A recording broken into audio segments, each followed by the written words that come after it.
Bismillahirrahmanirrahim. Dear students, welcome to the class of Introduction to Logic and Critical Thinking. Dear students, the need for quantification in logic arises because ordinary language often expresses generality or specificity in ways that can be vague or ambiguous. Traditional propositional logic handles only whole statements as either true or false, but it cannot adequately handle claims involving all, some, none, or at least one. These expressions are essential in reasoning, mathematics, science, and everyday arguments. For example, the statements that students are stressed is unclear. Does it mean all students, most students, or just some students? Without quantifiers, we cannot express precise logical relationships between categories or objects. Quantification basically allows us to break down statements so that we can reason clearly about individuals and groups by using symbols that refer to specific members of domain. यहाँ मैं ये कहना चाह रहा हूँ कि logic के अंदर जो हमारी ट्रेडिशनल लॉजिक है, जो हमारी क्लासिकल लॉजिक है, उसके अंदर क्वांटिफिकेशन का एलिमेंट मौजूद नहीं होता, बट जो हमारी कंटेम्प्रेरी और मॉडर्न लॉजिक है उसके अंदर क्वांटिफिकेशन का एलिमेंट मौजूद होता है. क्वांटिफाई करने का मतलब होता है कि हम कम से कम कितने लोगों की बात कर रहे हैं, क्या हम एक बंदे की बात कर रहे हैं, क्या हम दो बंदों की बात कर रहे हैं, या क्या हम n नंबर्स तादाद के लोगों की बात कर रहे हैं. क्या उसमें तमाम लोगों की बात हो रही है कि वो तमाम लोग किसी पार्टिकुलर ग्रुप का हिस्सा है या वो तमाम लोग किसी पार्टिकुलर ग्रुप का हिस्सा है नहीं. So I was telling you that quantification basically allows us to break down statements so that we can reason clearly about the individuals and groups by using symbols that refer to specific members of a domain. Basically, dear students, it gives us the ability to translate natural language statements into precise logical forms so that the arguments can be formally evaluated. Without quantifiers, many important arguments, especially those involving general principles or exceptions, could not be represented in formal logic.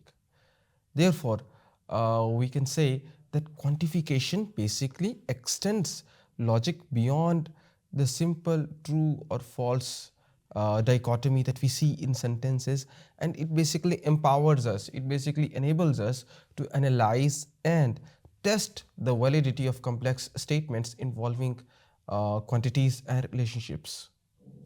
Dear students, singular propositions are also important to be discussed here. These are the statements that actually refer to a specific individual or a particular object, making them neither general nor ambiguous about their subjects. Now, these propositions that I have just told you about, we are basically talking about, the singular propositions. These propositions assert something about a single identifiable entity. For example, Socrates is a philosopher.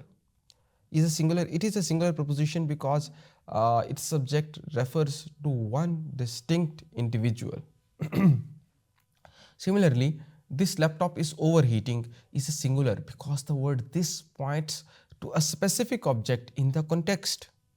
Now, dear students, in symbolic logic, singular propositions are represented using predicate, symbols, and constants. For example, pa, might express A has a property of P. That is, we are writing P capital and A small.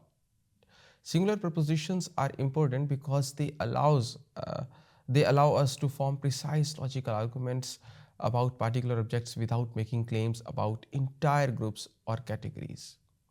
They are also critical when constructing larger arguments such as syllogisms, where general statements combine with singular ones to produce specific conclusions. For example, all mammals are warm-blooded. This animal is a mammal.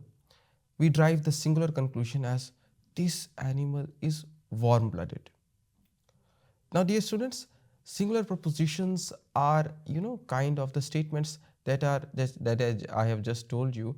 These are the statements that basically, refer to a specific individual or a particular object in any kind of a context. They are the building blocks of many forms of reasoning. Wherever you see singular propositions, you may come to know that these are the key elements that are used for quantification for understanding the quantification domain in the logic. Now, dear students, let me give you a quick recap of what we studied today. Is that हमने ये देखा कि quantification logic के अंदर इसलिए बात की जाती है कि लॉजिक के अंदर या तो लैंग्वेज बहुत ज़्यादा जनरल इन नेचर होती है या बहुत ज़्यादा स्पेसिफिक इन नेचर हो जाती है, जिसकी वजह से जो स्टेटमेंट्स होती हैं वो एम्बिगुअस बन जाते हैं। जो हमारी मॉडर्न लॉजिक है उसके अंदर क्वांटिफिकेशन का एलिमेंट इसलिए इंड्यूस और इम्प्लांट किया जाता है ताकि किसी भी ऑब्जेक्ट्स या ऑब्जेक्ट्स के बारे में जब रेफ़र किया जा रहा हो तो बताया जा सके कि वो कितनी तादाद में, कितनी क्वांटिटी में मौजूद है। फ़र्क करना इसलिए ज़रूरी होता है और ये सब क्वांटिफिकेशन का एलिमेंट इम्प्लांट करना और इंड्यूस करना लॉजिक के डोमेन के अंदर इसलिए भी ज़रूरी होता है ताकि जो आर्गुमेंट है उसके अंदर से एम्बिग्यूटी का एलिमेंट निगेट किया जा सके, एम्बिग्यूटी के एलिमेंट को न्यूट्रलाइज किया जा सके, उसके इफ़ेक्ट को नलीफाई किया जा सके। और ये करना इसलिए भी ज़रूरी होता है ताकि वो लॉजिक की जो एसेंस है, जो लॉजिक की सोल है कि जी arguments must be clear, arguments must be communicative and arguments should have 0% ambiguity, उसको अचीव किया जा सके। आई होप आज के लेक्चर से आपको क्वांटिफिकेशन का एलिमेंट क्लियर हो गया होगा। Thank you.